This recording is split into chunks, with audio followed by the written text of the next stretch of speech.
Muy buenos días, queridos hermanos. Les saluda con mucho cariño su hermano Héctor Torres, agradeciéndoles que me hagan el grandísimo favor de acompañarme a través de este bendito canal, Cristo Rey Radio TV, para que juntos continuemos por este maravilloso mundo que es la Biblia, la palabra de nuestro Dios.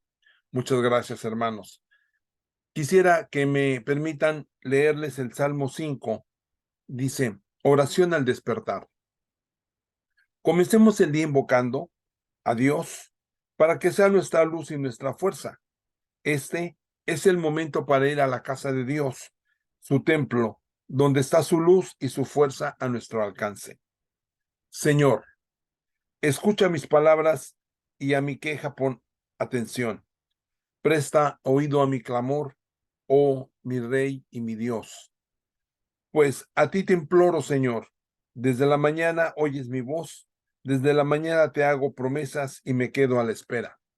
Tú no eres Dios al que le guste la maldad, ni el malvado tiene en ti acogida. Los insensatos no aguantan tu mirada, detestas a los que obren la maldad. A los que hablan mentira los destruyes. Odia el Señor a violentos y embusteros. Pero yo, por tu inmensa bondad, puedo entrar en tu casa. Frente a tu santo templo, me posterno con toda reverencia. Señor, tú que eres justo, guíame. Frente a los que me espían, abre ante mí un camino llano, pues nada de sincero hay en su boca y solo crímenes hay en su interior. Para halagar tienen buena lengua, mas su garganta se abre para tragar.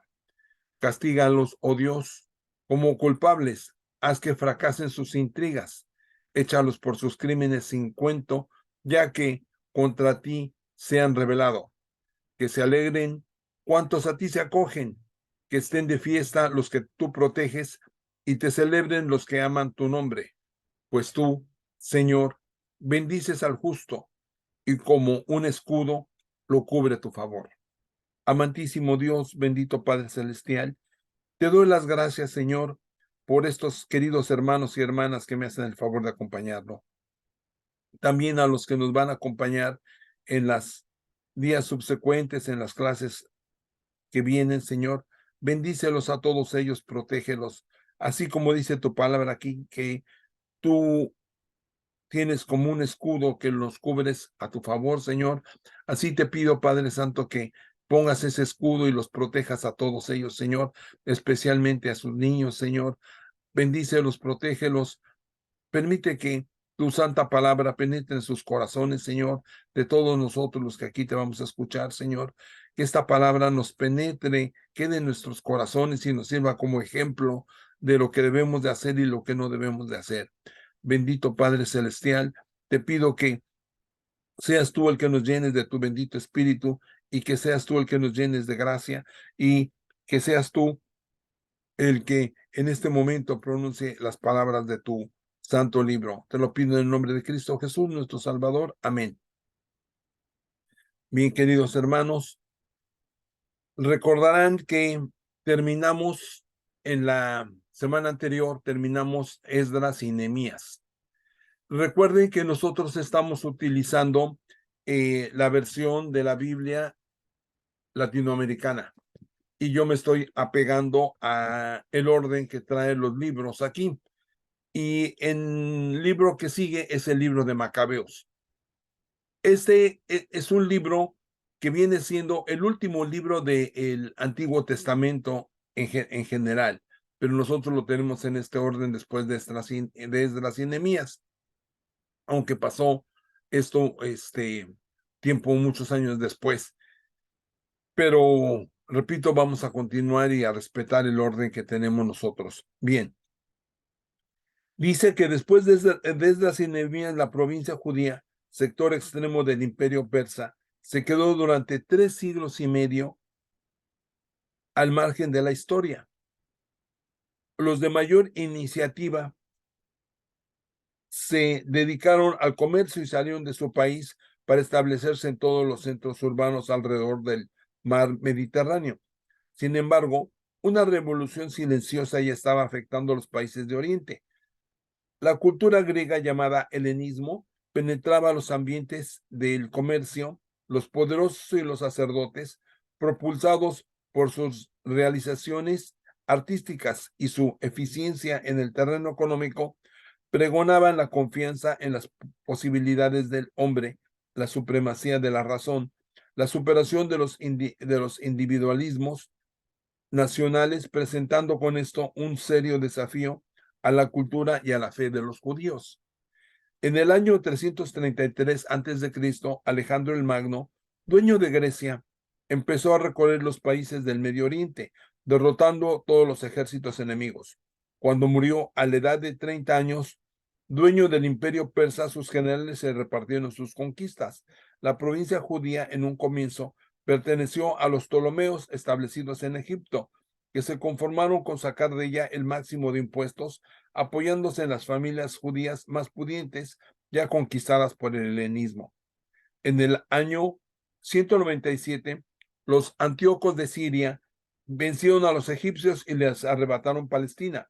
Más tarde pretendieron unificar a la fuerza a los pueblos que dominaban, imponiéndoles el helenismo con su educación, sus prácticas y sus dioses.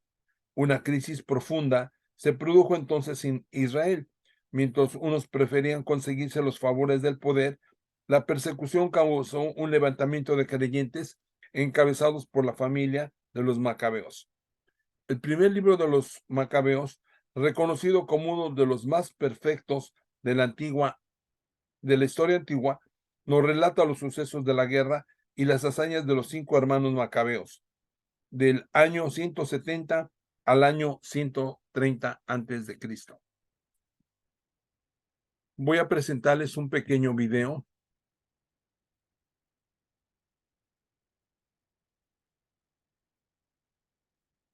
Vamos a verlo.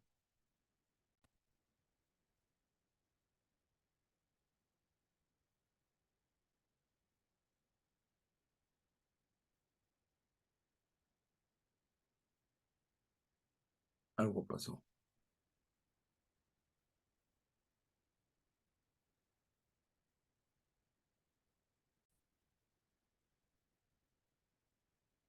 Vamos a compartir la pantalla.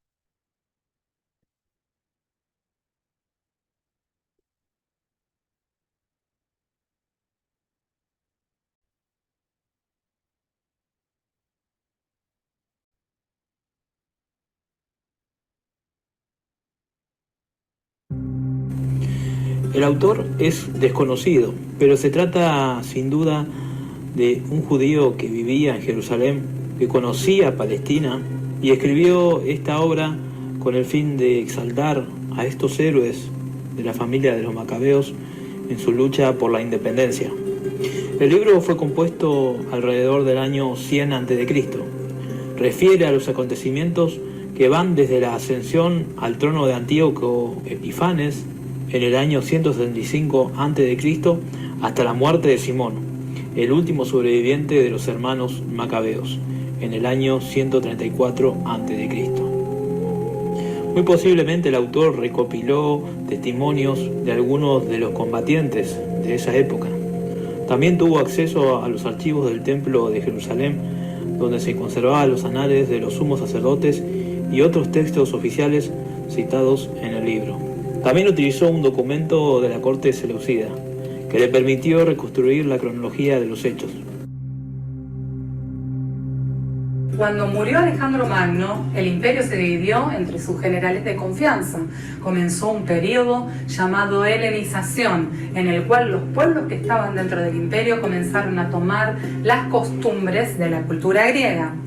La gente comenzó a adorar a los dioses del panteón, adoptaron la filosofía griega e incluso el idioma. Fue tan fuerte la influencia que en los tiempos del Imperio Romano, cuando Jesús predicaba, el idioma que utilizaba en todas las provincias era el griego. Siguiendo esta misma línea, en el siglo II a.C., muchos judíos abandonaron la ley de Dios y se convirtieron en judíos helénicos. De uno de esos imperios surgió Antíoco Epifanes.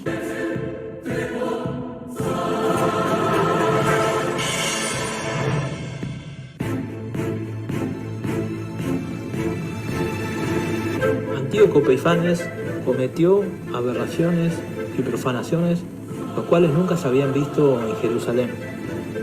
Derramó sangre humana en el templo, ofreció sacrificios a los ídolos dentro del templo, sacrificó animales impuros como lo fue el cerdo. El santuario y las cosas santas debían ser mancillados, debían erigirse altares, recintos sagrados y templos a los ídolos, sacrificaron cerdos y otros animales impuros. Prohibía la circuncisión de los niños y el que no obraba conforme a la orden del rey debía morir. Algunos judíos vieron en este rey la profecía de Daniel, de la abominación desoladora en el templo.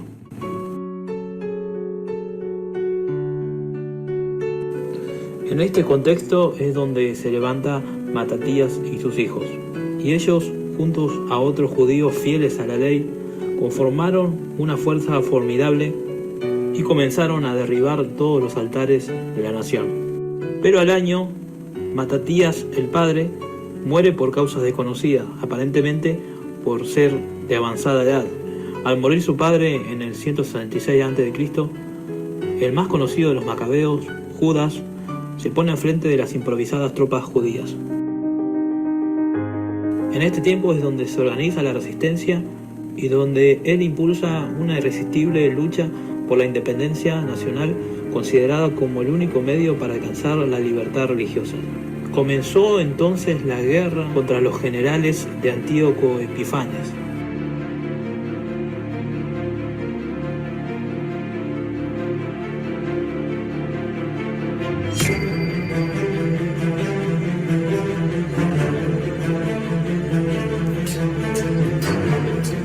Victoria tras victoria, Judas, junto con el ejército, se abren camino, derrotando una y otra vez las fuerzas de Antíoco Epifanes. Cuando por fin llegan a Jerusalén, Judas purifica el templo y celebra solemnemente la fiesta de su dedicación. Según el relato, al recibir la noticia de su derrota final en Jerusalén, el rey quedó consternado. El libro no revela la causa de su muerte, pero sí revela que puso a uno de sus amigos, llamado Filipo, al frente de todo su reino. Luego de la muerte de Antíoco, Judas emprende varias campañas por los países vecinos para liberar a los judíos fieles a la ley y castigar a sus perseguidores. Durante estas guerras enfrenta a un viejo enemigo, los amonitas. El imperio selyúcida comenzó a tener guerras internas por el control del vasto territorio, pero a resumidas cuentas los sucesores de Antíoco, aunque realizan nuevos esfuerzos por contener la insurrección, fracasan una y otra vez en sus intentos. Durante el tiempo de Judas es donde se produce una inédita alianza entre los judíos y una nación que cambiaría el rumbo de la historia, los romanos.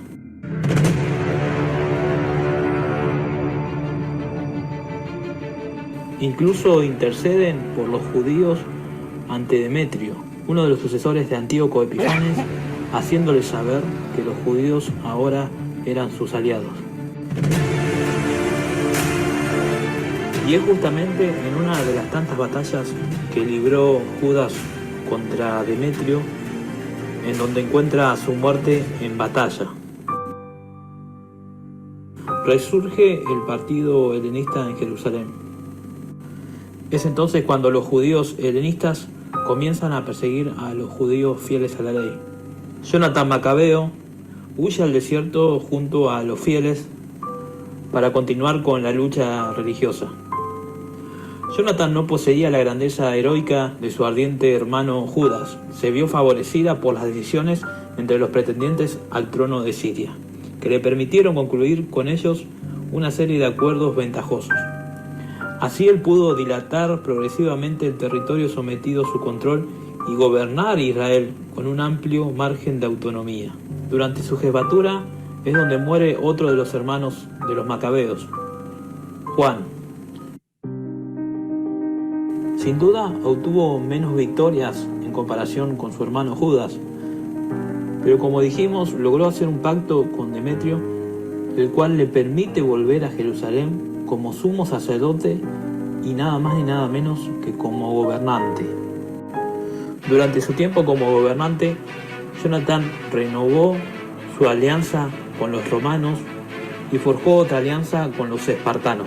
También volvió a enfrentarse a Demetrio y obtuvo victorias en las ciudades filisteas de Ascalón y de Gaza. Fue traicionado por Trifón y asesinado en la ciudad de Tolemaida. Luego de su muerte es donde comienza el gobierno del último de los hermanos macabeos, Simón.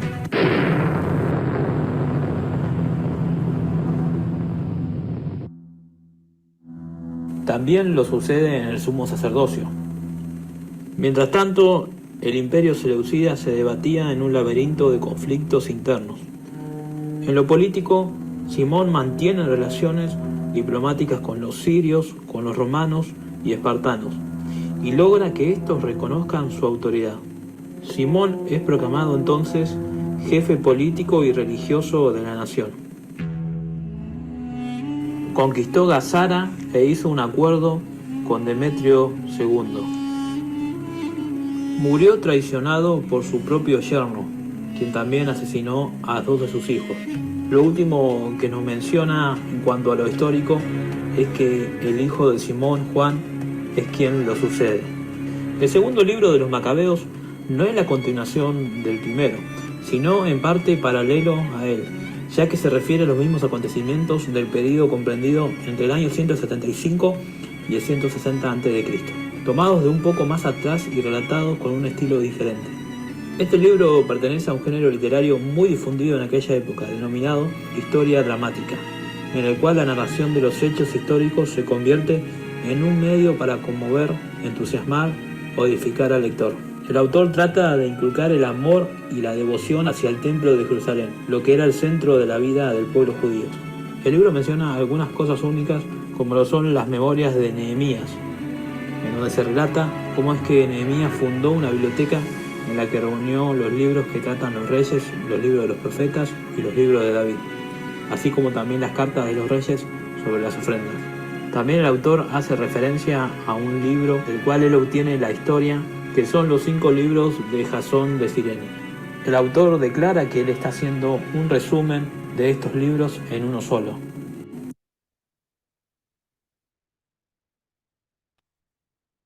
Bien, queridos hermanos, después de ver este hermoso video, vayamos a nuestra lectura de el libro de Macabeos. Pero antes que nada, quiero darle las gracias de acuerdo a las leyes de derecho del autor, Creative Commons Attribution Non-Commercial No Derivatives 4.0 in the International License, que nos permite utilizar de forma gratuita el video que acabamos de ver, así como las imágenes que nos provee Free Bible Imágenes a través de sus contribuyentes, como son Sweet Publishing del artista Jim Paget, The Glory Story, María Van der Krug, Moody Publishers, Reverendo Ives Langevin, William and Rochelle Hauser, Jan Badholf de Gospel Imágenes, Won Chin Yuen, Richard Gunther, BibleSense.com, JoePlace.com, Wintershall, John Hasseltine and Pan Masco, Child Evangelism Fellowship of Europe, James Tissot Collection, Professor William Evans, Bibles.com, Lumo Project, Amy and Carly, The Fishnet Bible Stories, Kevin Talk, The Bible Journey, Mr. Bubblehead y Revelación TV, que nos permiten utilizar, repito, estas imágenes gratuitamente para que también nosotros, de forma gratuita, podamos continuar esparciendo la palabra de Dios. Bien, leamos. Libro de Macabeos, capítulo 1. Alejandro, hijo de Filipo, rey de Macedonia, que venía del país de Kitim, reinaba en toda la Grecia después de haber vencido a Darío, rey de los persas. Reinó en su lugar, sostuvo numerosas batallas, se apoderó de ciudades fortificadas y dio muerte a los reyes de esas regiones. Llegó hasta los confines del mundo, amontonando riquezas de muchos países. La tierra tuvo que callarse ante él y su orgullo no tuvo límites. Reunió a un ejército tan numeroso, dominó provincias, pueblos y reyes, y los hizo sus súbditos. Pero después de todo eso cayó enfermo y vio que se iba a morir. Entonces convocó a sus compañeros, a los que habían sido educados con él desde la infancia, y les repartió su reino estando aún con vida. Alejandro murió después de 12 años de reinado. Sus compañeros tomaron el poder, cada cual en su sector. Luego de su muerte, todos ellos se hicieron coronar como reyes, y lo mismo hicieron sus hijos después de ellos. Durante los largos años, el mal fue aumentando en la tierra. De su descendencia salió aquel retoño impío, Antíoco Epifanes, hijo del rey Antíoco. Había estado primero como rehén en Roma, pero el año 130 de la realeza de los griegos subió al trono. Fue entonces cuando surgieron en Israel unos renegados que arrastraron a muchos consigo. Reconciliémonos con las naciones que nos rodean, pues desde que nos separamos de ellos nos han ocurrido muchas desgracias. Esta sugerencia tuvo buena acogida. Algunas personas de nuestro pueblo fueron a ver al rey, que los autorizó para que siguieran las costumbres de los paganos. Construyeron en Jerusalén un gimnasio, tal como lo hacían los paganos. Se repusieron los prepucios y renegaron de la alianza santa para engancharse al mismo tiempo, al mismo carro que los paganos. Se vendieron para hacer el mal. Cuando Antíoco creyó que tenía ya el reino en sus manos, quiso también reinar en Egipto y ser así el soberano de los dos reinos. Invadió Egipto con un poderoso ejército, con carros, elefantes, caballería y muchos barcos. Atacó a Ptolomeo, rey de Egipto, quien no puso resistencia y emprendió la fuga. Muchos de sus hombres cayeron muertos. Antíoco se apoderó de la fortaleza de Egipto y arrasó con todas las riquezas del país. Después de haber vencido a Egipto, tomó el camino de regreso el año 143. Fue entonces cuando se abalanzó sobre Israel y sobre Jerusalén con un poderoso ejército. Lleno de orgullo, Antíoco entró en el santuario y sacó el altar de oro, el candelabro y en el que brilla la luz, con todos sus accesorios, la mesa y las vasijas para las ofrendas, las copas, los incensarios de oro, el velo, las coronas.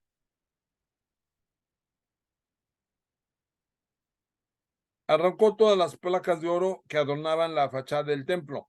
Juntó todo el oro y la plata, objetos preciosos y todos los tesoros escondidos que pudo descubrir, y se fue a su país llevándoselo todo.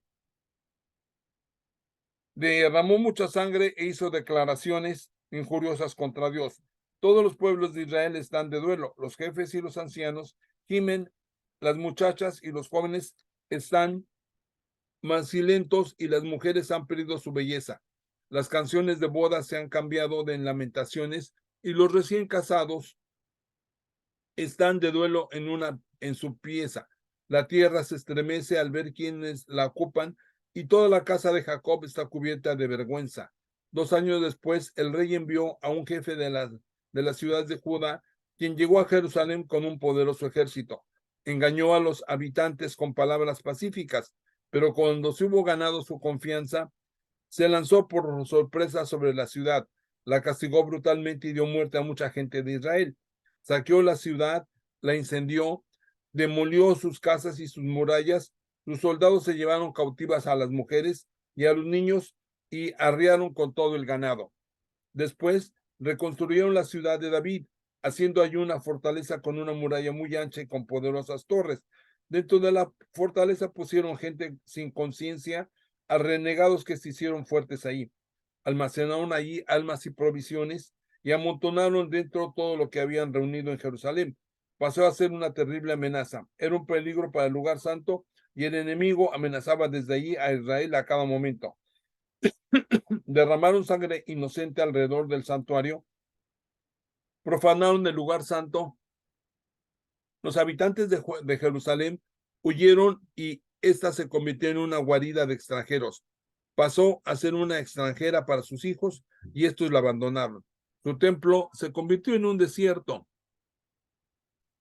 Sus fiestas cambiaron en días de luto, sus sábados fueron burlados, era el desprecio en vez del respeto. Eran tan grandes sus vergüenzas que su gloria de otrora, su grandeza, cedió el lugar al duelo. El rey ordenó después que todos en su imperio formasen un solo pueblo. Cada cual debía renunciar a sus propias costumbres. Todos los paganos se sometieron a las órdenes del rey e incluso en Israel muchas personas dieran buena acogida a su culto, sacrificando a los ídolos y profanando el sábado. El rey mandó mensajeros a Jerusalén y a las ciudades de Judá para que les transmitieran sus órdenes.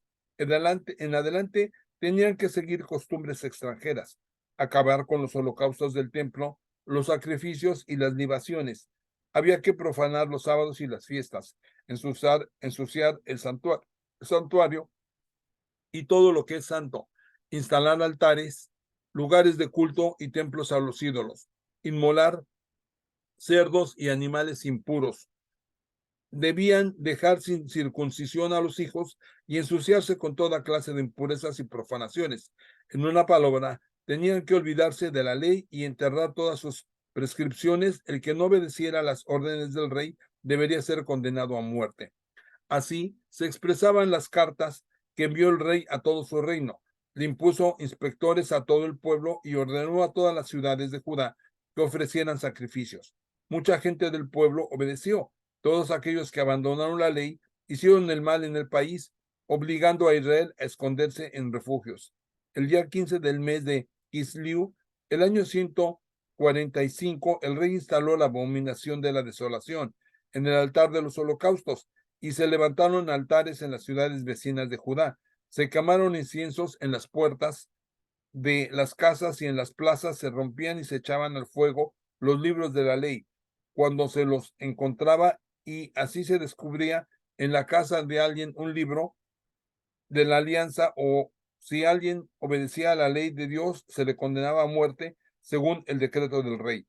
Mes a mes, en sus ciudades se castigaban a los israelitas que eran sorprendidos contraviniendo lo dispuesto, y el 25 de cada mes se ofrecían sacrificios en el altar instalado en el lugar del altar de los holocaustos.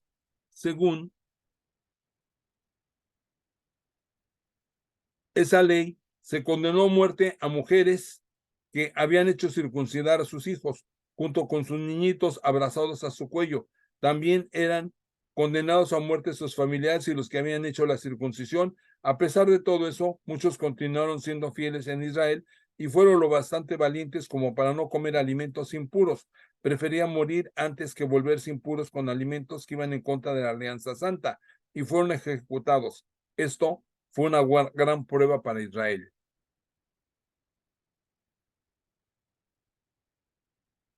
Primer libro de Macabeos, capítulo 2. La rebelión de Matatías. Por esos días, un sacerdote de nombre Matatías, hijo de Juan, hijo de Simeón, de la descendencia de Joarib, salió de Jerusalén y se estableció en Modim. Tenía 5 hijos: Juan, apellidado Gadi, Simón, apellidado Tasi, Judas, apellidado Macabeo, Elazar, apellidado Abaram, y Jonatán, apellidado Afús. Al ver todos esos pecados que se cometían en Judá y en Jerusalén, exclamó: ¡qué desgracia! No nací para ver la ruina de mi pueblo en la ruina de la ciudad santa. Mientras permanezco aquí sentado, la ciudad está en manos de los enemigos y el templo en poder de los extranjeros. El templo de Dios es ahora como un hombre despreciado. Todo lo que constituía su gloria partió para el cautiverio. Sus hijos fueron asesinados en las plazas y sus jóvenes muertos por la espada del enemigo. ¿Hay alguna nación que no haya recibido sus bienes en herencia, que no se haya apoderado de sus despojos? Le han robado toda su belleza. La que era libre es ahora esclava. El lugar santo, nuestra maravilla y nuestra gloria, no es ahora más que un desierto, pues lo han profanado los paganos. ¿De qué me sirve seguir aún con vida? Matatías y sus hijos rasgaron sus ropas, se vistieron de sacos e hicieron un gran duelo. Llegaron por entonces a Modín, los oficiales del rey, que debían imponer la apostasía y obligar a ofrecer sus sacrificios. Muchos israelitas se pusieron de su parte, pero Matatías y sus hijos no. Los oficiales del rey dijeron a Matatías: tú eres un personaje importante y respetado en esta ciudad. Tú tienes hijos y hermanos que te siguen. Ven tú primero a obedecer las órdenes del rey, tal como lo han hecho todas las naciones, los jefes de Judá y los que se quedaron en Jerusalén. Si lo haces tú y tus hijos serán admitidos entre los amigos del rey y serán recompensados con oro y plata y con muchas otras cosas. Matatías respondió con todas sus fuerzas: aunque le obedeciese al rey todos los pueblos que conforman su imperio, aunque todos abandonasen el culto de sus padres para seguir sus ordenanzas, yo, mis hijos y mis hermanos seguiremos la alianza de nuestros padres. Líbrenos, Dios, de abandonar la ley y sus prescripciones. No obedeceremos, pues, las órdenes del rey, ni nos apartaremos de nuestra religión, ni a la derecha ni a la izquierda. Apenas terminó de hablar, se adelantó un judío delante de todo el pueblo para sacrificar en el altar de Modín, según el decreto del rey. Al ver eso, Matatías, lleno de indignación y de cólera, dando rienda suelta a su furor, se abalanzó sobre el hombre y lo degolló ante el altar. Luego mató al oficial del rey que obligaba a sacrificar y derribó el altar. Su celo por la ley fue igual al de Pinjas, cuando hirió de muerte a Simri, hijo de Salu. Luego Matatías salió gritando por medio de la ciudad: los que quieran defender la ley y continuar con la alianza, que me sigan. Huyó a los cerros junto con sus hijos, dejando en la ciudad todo lo que tenía. Muchas personas que respetaban la justicia y los decretos de la ley se fueron a instalar en el desierto. Llegaron allá con sus hijos, sus mujeres y su ganado, porque la vida se había vuelto imposible. Les comunicaron a los oficiales del rey y a las tropas acantonadas en Jerusalén, en la ciudad de David, que mucha gente rechazaba las órdenes del rey y buscaba refugio en los escondites del desierto. Salió entonces un fuerte destacamento a perseguirlos y atacarlos. Se apostó frente a ellos y se dispuso a atacarlos, siendo día sábado. Les dijeron: basta ya, salgan, obedezcan las órdenes del rey y salvarán su vida. Pero ellos respondieron: no saldremos, no cumpliremos el decreto del rey y no violaremos el día sábado. Entonces los atacaron. Ellos se negaron a responder, a lanzar piedras o a formar barricadas en sus escondites. Muramos todos, decían, así nadie nos reprochará algo. El cielo y la tierra son testigos de que ustedes nos matan injustamente. Los otros emprendieron el asalto siendo día sábado, y ellos murieron junto con sus mujeres, sus niños y su ganado. Había ahí alrededor de unas 1000 personas. Cuando Matatías y sus amigos supieron lo sucedido, hicieron un gran duelo, pero se dijeron entre sí: si hacemos lo mismo que nuestros hermanos, si no nos defendemos de los paganos para salvar nuestra vida y nuestras observancias, muy pronto nos eliminarán de este país. Por eso tomaron ese mismo día esta decisión: si alguien viene a atacarnos un día sábado, lo enfrentaremos y no nos dejaremos aplastar como lo hicieron nuestros hermanos que murieron en sus refugios. Se les unieron luego un grupo de asideos, israelitas valientes y devotos de la ley. Todos los que huían del peligro fueron a reforzarlos y a engrosar sus filas. Así fueron organizando sus ejércitos. Comenzaron después a descargar su cólera sobre los renegados y su furor sobre los que habían abandonado la ley. Estos tuvieron que huir a los poblados paganos en busca de refugio. Matatías y sus amigos llevaron a cabo expediciones para destruir los altares y circuncidar a la fuerza a los niños no circuncidados que encontraban en el territorio de Israel. Persiguieron a los insolentes y tuvieron pleno éxito. recuperaron su religión de manos de las naciones paganas y de su rey y le redujeron al silencio a los pecadores. Muerte de Matatías. Cuando la vida de Matatías llegaba a su fin, reunió a sus hijos. Ustedes ven ahora el reinado de la insolencia y del menosprecio.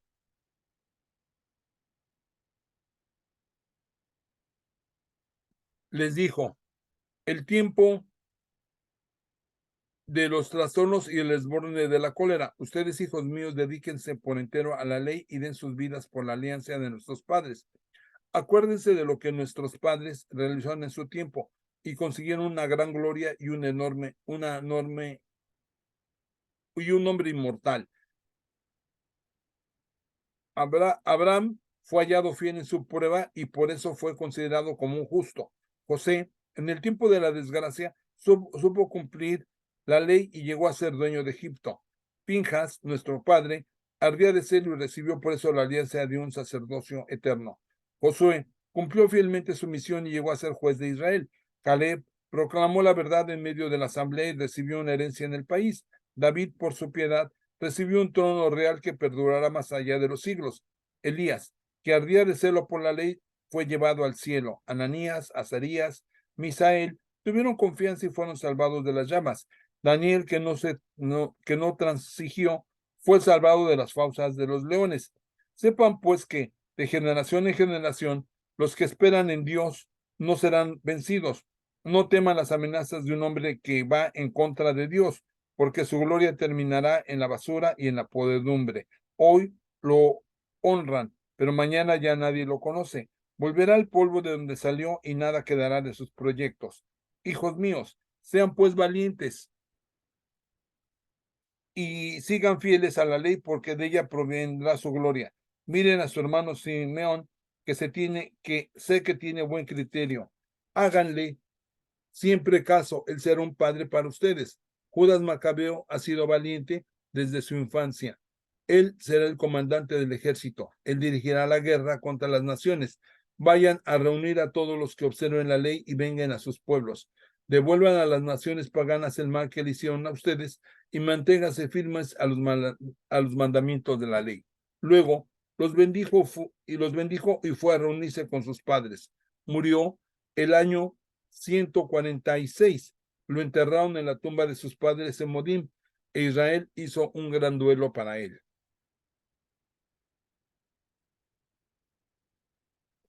Primera de Macabeos, capítulo 3.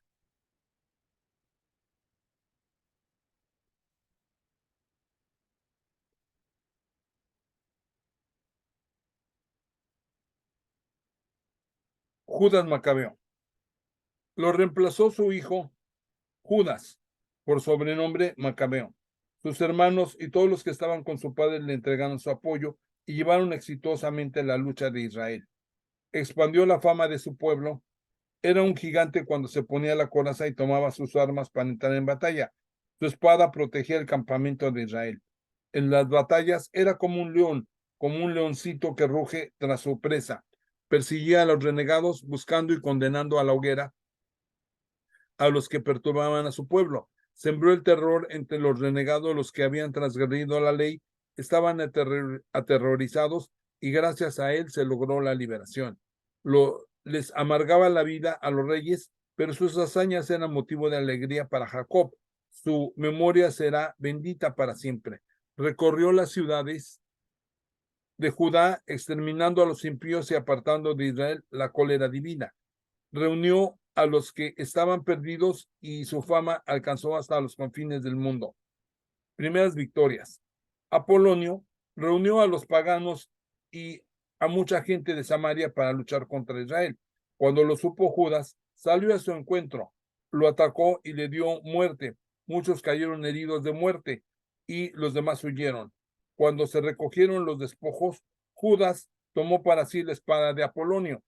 A partir de entonces la usó siempre en los combates. Serón, el general del ejército de Siria, supo que Judas había reunido en torno a él muchos creyentes y soldados. Entonces pensó, esta es la oportunidad para hacerme célebre y para cubrirme de gloria en el reino.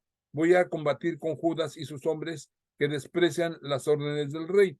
Llegó pues con un poderoso ejército de impíos para vengarse de los hijos de Israel. Cuando se acercaba la subida de Bet Horón, Judá salió a su encuentro con un pequeño contingente. Al ver el ejército que avanzaba contra ellos, los hombres de Judá le dijeron: ¿cómo podremos combatir con un ejército tan grande si somos tan pocos? Además, estamos sin fuerza porque hoy no hemos comido nada. Judá les respondió: no es difícil que muchos hombres sean vencidos por unos pocos. Para el cielo da lo mismo conceder la salvación con muchos hombres o con unos pocos. Sepan que en la guerra la victoria no es de los más numerosos, sino de la fuerza que proviene del cielo. Es el orgullo y la impiedad que los llevan porque quieren acabar con nosotros, nuestras mujeres y nuestros hijos, y apoderarse de nuestros bienes. Nosotros, en cambio, defendemos nuestras vidas y nuestras leyes, y el cielo los hará añicos ante nuestros ojos. No les teman, pues. Apenas terminó de hablar, se abalanzó sobre ellos de improviso. Serón y sus hombres fueron derrotados. Los persiguieron por la bajada de Bet Herón hasta la llanura. Murieron como 800 hombres y los demás huyeron al país de los filisteos. Preparativos de Antíoco. Comenzaron a temer a Judas y a sus hermanos, y se apoderó el pánico de todas las naciones vecinas. Su fama llegó hasta el rey y todos los pueblos comentaron las batallas de Judas. Antíoco se enojó mucho cuando lo supo y dio orden de concentrar tropas, todas las tropas de su reino. Era un ejército formidable. Abrió sus cofres y dio a las tropas el sueldo de un año, pidiéndoles que se quedaran en pie de guerra. Luego se dio cuenta de que faltaba el dinero en sus arcas y que había disminuido los impuestos de la provincia a causa de las divisiones y de otros problemas que él mismo había provocado al suprimir en el país las leyes que exigían desde siempre. Acostumbraba a gastar y regalar como no lo habían hecho los reyes que había estado antes que él, pero entonces tuvo miedo de que no tuviera lo suficiente para hacer frente a tantos gastos. Al verse en serias dificultades, decidió dirigirse a Persia para recaudar los impuestos de las provincias y regresar con mucho dinero. Dejó pues a Lisias, un noble de la familia real, como encargado de sus asuntos, desde el Éufrates hasta la frontera con Egipto. Lisias debía cuidar de su hijo Antíoco hasta su vuelta. Le pasó la mitad de su ejército con los elefantes y le dio instrucciones sobre todo y muy especialmente sobre los habitantes de Judá y de Jerusalén. Tenían que despachar en contra de ellos a un ejército para que los aplastase, eliminar las fuerzas de Israel y el pequeño resto de Jerusalén para que no se volviera a hablar más de esta ciudad. Después de eso, instalaría extranjeros en todo el territorio y les distribuiría estas tierras. El rey tomó la otra mitad del ejército y salió de su capital de Antioquía el año 157.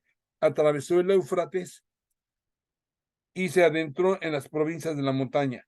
Lisias escogió entre los amigos del rey a Ptolomeo, hijo de Dorimeneo, Nicanor y Gorgias, todos personajes influyentes. Junto con ellos invitó a 40,000 soldados de infantería y 7,000 de caballería para invadir y destruir el territorio de Judá. Según la orden del rey, Georgia se puso en marcha con todo ese ejército y llegó hasta cerca de Maús, en la llanura costera. Allí instaló su campamento. Cuando los comerciantes de las provincias se enteraron de eso, llegaron cargados de oro y plata con muchas esposas para apresar y se presentaron en el campamento, listos para comprar prisioneros israelitas. También se les juntaron gente de Idumea y del territorio de los filisteos. Cuando Judas y sus hermanos vieron los ejércitos acampados en su territorio, se dieron cuenta de que las cosas iban muy mal. Se formaron también de la consigna que había dado el rey de destruir totalmente a su pueblo. Entonces se dijeron a unos a otros: sálvenos a nuestro pueblo de la destrucción y luchemos por nuestro pueblo y por nuestro lugar santo. Se convocó a una asamblea. Ahí se prepararon para la batalla. Se oró y se imploró piedad y misericordia. Jerusalén, despoblada, era un desierto. Ninguno de sus hijos entraba ahí, ni nadie tampoco salía. El santuario había sido pisoteado. Extranjeros vivían en la ciudadela que se había convertido en una guarida de paganos. En Jacob se habían acabado los bailes y ya no se oía el sonido de la flauta ni de la lira. Todos se reunieron en Masfa, frente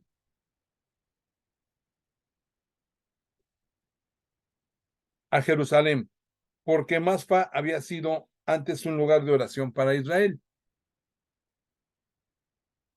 Ese día ayunaron, se vistieron de sacos, echaron ceniza en su cabeza y rasgaron su ropa. Se desarrolló el libro de la ley para hallar ahí respuestas, las mismas que los paganos pedían a sus ídolos. Se trajeron las vestimentas de los sacerdotes,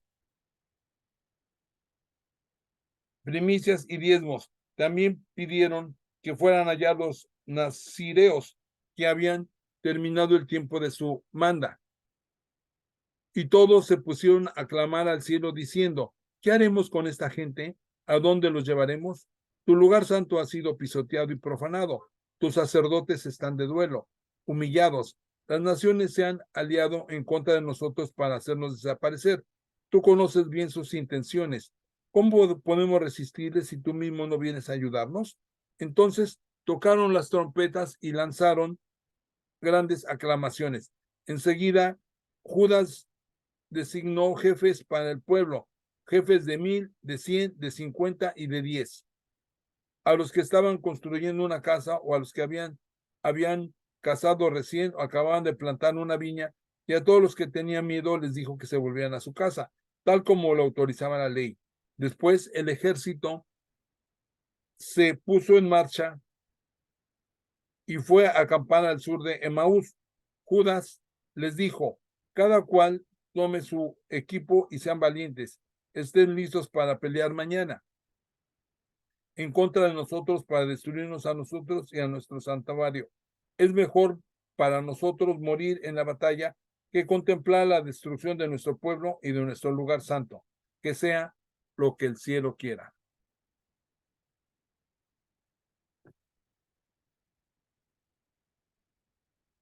Primer libro de Macabeos, capítulo 4. Victoria de Judas en Emaús. Georgias salió de noche, llevando consigo a 5,000 soldados de infantería y a 1,000 de los mejores de caballería, para asaltar el campamento de los judíos y tomarlos por sorpresa. Lo guiaban hombres de la ciudadela. Le avisaron a Judas, que salió entonces con sus hombres para atacar al ejército del rey que estaba en Emaús. Aprovecharon de que dichas tropas se habían alejado del campamento. Georgias llegó de noche al campamento de Judas, pero como no encontró ahí a nadie, se puso a buscar a los judíos por los cerros, pues se decía, han huido ante nosotros. Mientras al amanecer apareció Judas en la llanura con 3,000 hombres. No tenían en realidad ni las armaduras ni las espadas adecuadas, y veían ante sí el campamento de los paganos, poderoso y bien fortificado, con toda la caballería en derredor. Eran gente que sabían combatir. Judas dijo entonces a sus hombres, no teman a esa muchedumbre, ni tiemblen ante su ataque. Recuerden cómo fueron liberados nuestros padres en el Mar Rojo, cuando el faraón los perseguía con su ejército. Clamemos pues al cielo. Si él lo quiere, se acordará de su alianza con nuestros padres. Yo mismo aplastará a ese ejército que ven ante ustedes. Entonces sabrán todas las naciones que alguien rescata y salva a Israel. Al levantar la vista, los extranjeros vieron a los judíos que se dirigían hacia ellos y salieron del campamento para combatir. Los soldados de Judas tocaron las trompetas y entraron en la batalla.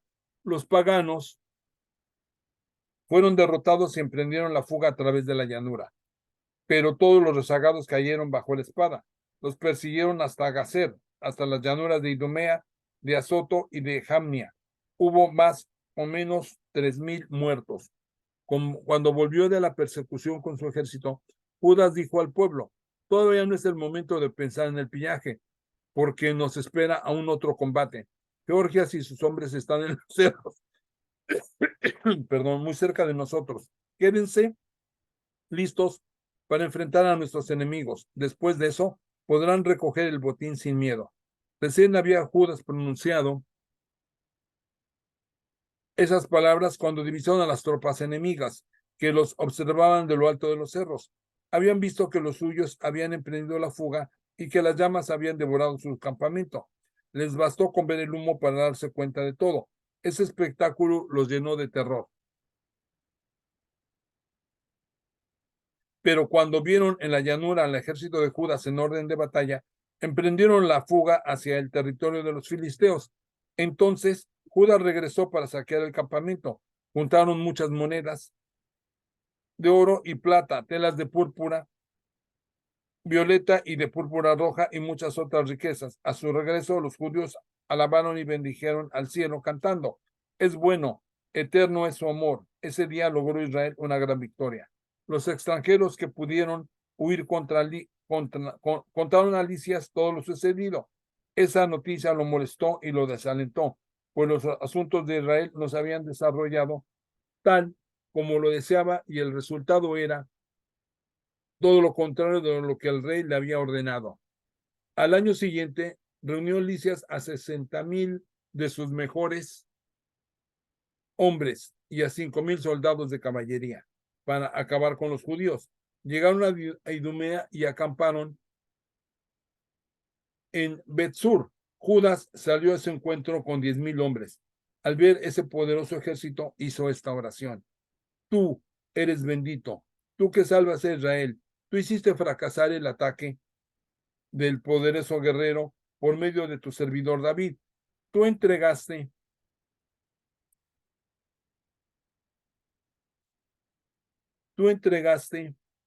el campamento de los filisteos en manos de Jonatán, hijo de Saúl, y de su escudero. Pon, pues, ahora ese ejército en manos de tu pueblo Israel, que se sientan avergonzados de sus tropas y de su caballería. Siembra el pánico en sus filas. Desarma la confianza que tienen en sus fuerzas y que su derrota los desaliente. Haz que caigan bajo la espada de los que te aman y que los que conocen tu nombre te alaben con cánticos. Se lanzaron al ataque unos contra otros en la batalla. Cayeron 5,000 hombres del ejército de Lisias. Al ver la derrota de su ejército y la valentía de los soldados de Judas, decididos a vivir o a morir valientemente, Lisias se volvió a Antioquía, donde reclutó extranjeros para atacar de nuevo a Judea con un ejército aún más numeroso.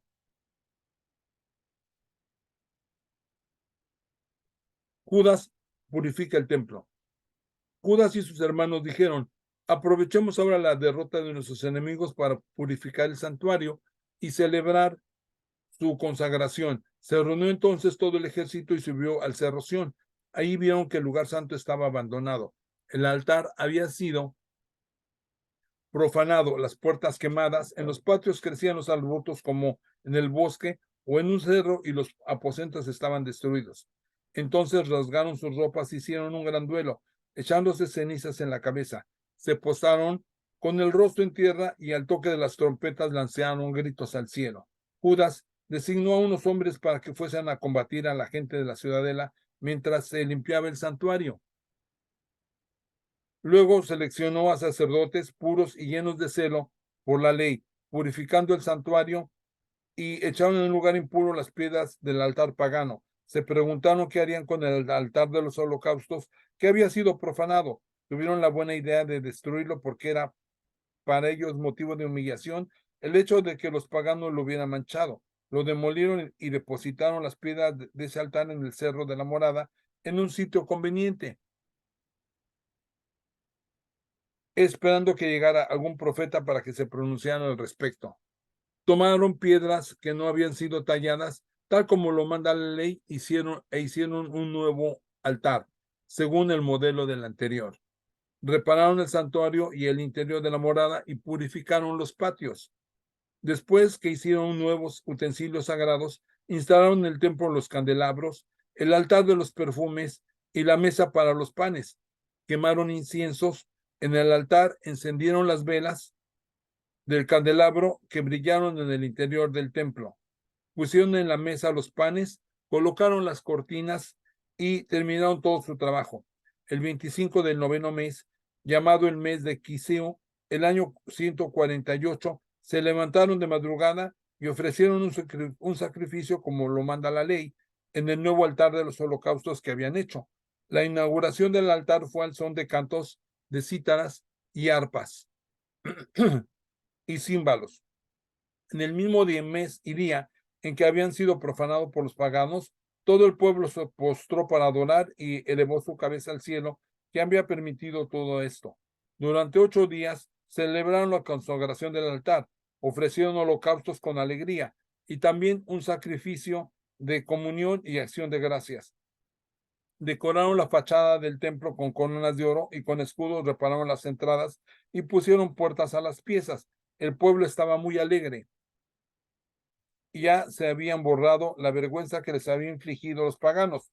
Junto con sus hermanos y toda la asamblea de Israel, Judas decidió que los días de la consagración fueran celebrados anualmente la misma fecha durante 8 días a partir del 25 del mes de Quiseo con júbilo y fiesta.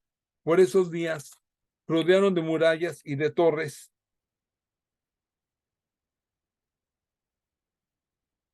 fortificadas al cerro Sión, para que los paganos no vinieran a profanar de nuevo esos lugares. Judas puso ahí un destacamento para custodiarlo y fortificó además Bet-Sur para que el pueblo tuviera una fortaleza frente a Idumea. Bien, queridos hermanos, esta ha sido palabra de Dios. El día de hoy, hasta aquí llegamos al capítulo 4. La siguiente semana, con el favor y el permiso de Dios, continuaremos con el capítulo 5. Esto ha sido palabra de Dios. Gracias, Free Bible Imágenes, que nos permites utilizar tus imágenes de forma gratuita a través de tus contribuyentes como son The Glory Story, Sweet Publishing, The Glory Story, María Van der Klug, Moody Publishers, Reverendo S. Langevin, William and Rochelle Hauser, Jean-Baptiste Fox, Wong Chin Yuen, Richard Gunther, BibleSenders.com, JoePlace.com, Winter Schall, John Hasseltine y Pan Masco, Child Evangelismo Fellowship of Europe, James Tissot Collection, Professor William Evans, Biblos.com, Lumo Project, Amy and Carly the Fishnet Bible Stories, Kevin Talk, The Bible Journey, Mr. Bible Head, Revelación TV, que nos permitieron utilizar estas imágenes gratuitamente. Gracias. Y a nosotros, queridos hermanos, nos resta solamente agradecerles el favor de su atención, pedirle a nuestro Dios, Señor bendito, Padre Santo, te doy las gracias, Señor, porque permitiste que este día escucháramos esta bendita palabra de estos hombres que preferían morir que perder su fe, Señor. Así danos ese corazón fuerte, esa mente robusta, Señor, para que también nosotros estemos siempre dispuestos a seguir tu palabra, pase lo que pase, Señor. Bendito sea, Señor, bendice a todos nuestros hermanos que me acompañaron, los que me van a acompañar en el transcurso de los días subsecuentes, Señor. Derrama bendiciones rica y abundantemente sobre todo, todos y cada uno de ellos, y sobre todo, Señor, dales mucha salud. Todo esto te lo pido en nombre de Cristo Jesús, nuestro Salvador. Amén. Gracias, hermanos. Que el Señor les bendiga y espero contar con su presencia la siguiente semana.